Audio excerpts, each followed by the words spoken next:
नमस्कार भैया, हाँ मैं रामपुर दिलवाला फिल्म्स यूट्यूब से लाल बटन दबा करके चैनल के सब्सक्राइब जरूर करें और कोनो भी वीडियो ना छूटे एक खतरा बेल आइकन जरूर दबाएं।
डर से हो डर से स्वागत करे लाठी लमहर से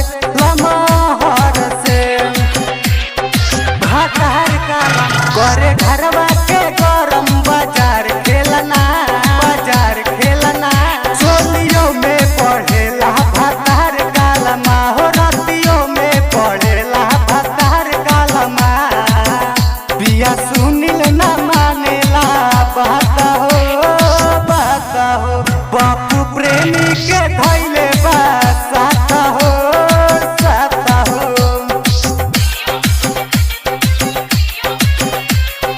music by DJ Umesh Shukipur बाजार। एकरा घर के लोग ये सिखौले बाता बिया सुनिल ना मानेला बाता हो बापू प्यार के धैले साता हो